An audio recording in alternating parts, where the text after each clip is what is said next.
श्री शिवाय नमस्तुभ्यम। श्रावण मास के इस प्रातः मंगल बेला में आप सबका स्वागत है। आज हम श्रवण करेंगे श्रावण मास के महात्म्य की एक और सुंदर कथा। तो आइए आज की कथा आरंभ करते हैं। सनत कुमार बोले, हे भगवान, मैंने रविवार का हर्ष कारक महात्म्य सुन लिया। अब आप श्रावण मास में सोमवार का महात्म्य मुझे बताइए। हे सनत कुमार, सूर्य मेरा नेत्र है, उसका महात्म्य इतना श्रेष्ठ है, तो फिर उमा सहित मेरे नाम वाले उस सोमवार का कहना ही क्या। उसका जो महात्म्य मेरे लिए वर्णन के योग्य है, उसे मैं आपसे कहता हूँ। सोम चंद्रमा का नाम है और यह ब्राह्मणों का राजा है। यज्ञों का साधन भी सोम है। उस सोम के नाम के कारणों को आप सावधान होकर मुझसे सुनिए, क्योंकि यह वार मेरा ही स्वरूप है, अतः इसे सोम कहा गया है।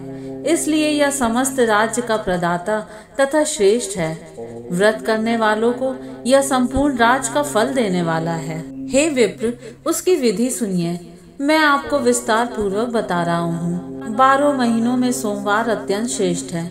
उन मासों में यदि सोमवार व्रत करने में असमर्थ हो तो श्रावण मास में इसे अवश्य करना चाहिए। इस मास में इस व्रत को करके मनुष्य वर्ष भर के लिए व्रत का फल प्राप्त करता है। श्रावण में शुक्ल पक्ष के प्रथम सोमवार को यह संकल्प करें कि मैं विधिवत इस व्रत को करूंगा अथवा करूंगी। शिव जी मुझ पर प्रसन्न हो। इस प्रकार चारों सोमवार के दिन, और यदि 5 हो जाए तो उसमें भी प्रातः काल यह संकल्प करें और रात्रि में शिव जी का पूजन करें। 16 उपचारों से सायंकाल में भी शिव जी की पूजा करें और एकाग्रचित होकर इस दिव्य कथा का श्रवण करें। हे सनत कुमार, इस सोमवार की कही जाने वाली विधि को अब मुझसे सुनिए। श्रावण मास के प्रथम सोमवार को इस श्रेष्ठ व्रत को प्रारंभ करें। मनुष्य को चाहिए कि अच्छी तरह स्नान करके पवित्र होकर श्वेत वस्त्र धारण कर ले और काम, क्रोध, अहंकार, द्वेष, निंदा आदि का त्याग करके मालती, मल्लिका आदि श्वेत पुष्पों को लाएं। इनके अतिरिक्त अन्य विविध पुष्पों से तथा अभिष्ट पूजनोपचारों के द्वारा त्रयंबकम इस मूल मंत्र से शिव जी की पूजा करें। उसके बाद कहें, मैं सर्व भावनाश महादेव उग्र उग्रनाथ भव शशि मौली रुद्र नीलकंठ शिव और भवहारी का ध्यान करता हूँ। इस प्रकार अपने वैभव के अनुसार मनोहर उपचारों से देवेश शिव का विधिवत पूजन करें। जो इस व्रत को करता है उसके पुण्य फल को अब सुनिए। जो लोग सोमवार के दिन पार्वती सहित शिव जी की पूजा करते हैं, वे पुनरावृत्ति से रहित अक्षय लोक को प्राप्त करते हैं। इस मास में नक्त व्रत से जो पुण्य मिलता है उसे अब मैं संक्षेप में सुना रहा हूँ। देवताओं और दानवों से भी अभेद्य 7 जन्मों का अर्जित पाप नक्त भोजन से नष्ट हो जाता है, इसमें कोई संदेह नहीं। और धन चाहने वाला धन प्राप्त करता है। वह जिस जिस अभिष्ट की कामना करता है उसे पा जाता है। इस लोक में दीर्घ काल तक वांछित सुख उपभोगों को भोग कर अंत में श्रेष्ठ विमान पर आरूढ़ होकर वह रुद्र लोक में प्रतिष्ठा प्राप्त करता है।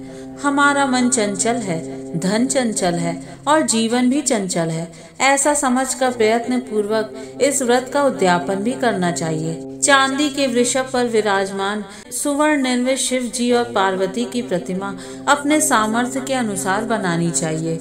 इसमें धन की कृपणता नहीं करनी चाहिए। उसके बाद एक दिव्य और शुभ लिंग तो भद्र मंडल बनाएं।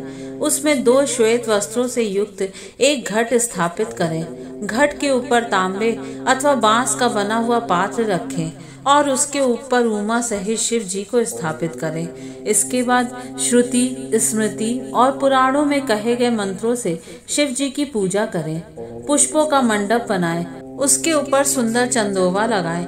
उसमें गीतों और बाजों की मधुर ध्वनि के साथ रात्रि में जागरण करें। उसके बाद बुद्धिमान मनुष्य अपने गृह सूत्र में निर्दिष्ट विधान के अनुसार अग्नि स्थापन करे और फिर सर्वादि 11 श्रेष्ठ नामों से पलाश की समिधाओं से 108 आहुति प्रदान करें। यव, व्रीहि, तिल आदि की आहुति आप या यस्व इस मंत्र से दें और बिल्व पत्र की आहुति त्रयंबकम तथा षडाक्षर मंत्र ओम नमः शिवाय से दें। तत्पश्चात स्वष्टिकृत होम करके पूर्ण आहुति देकर आचार्य का पूजन करें और बाद में उन्हें गौदान करें। तदंतर 11 श्रेष्ठ ब्राह्मणों को भोजन कराएं, उन्हें वंश पात्र सहित 11 घट प्रदान करें।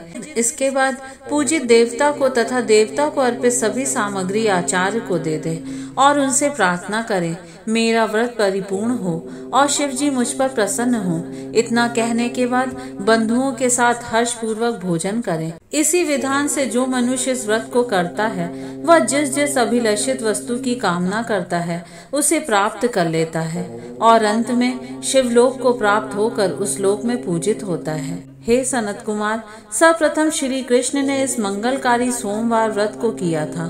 श्रेष्ठ, आस्तिक तथा धर्मपरायण राजाओं ने भी इस व्रत को किया था। जो इस व्रत का नित्य श्रवण करता है वह भी उस व्रत के करने का फल प्राप्त करता है। तो प्यारे भक्तों, इस प्रकार श्री स्कंद पुराण के अंतर्गत ईश्वर सनत कुमार संवाद में श्रावण मास महात्म्य में सोमवार व्रत कथन नामक छठा अध्याय पूर्ण हुआ। और यही थी हमारी आज की श्रावण मास की कथा। अगली कथा में हम आपसे फिर मिलेंगे आपके अपने चैनल दिव्य भक्ति वन पर।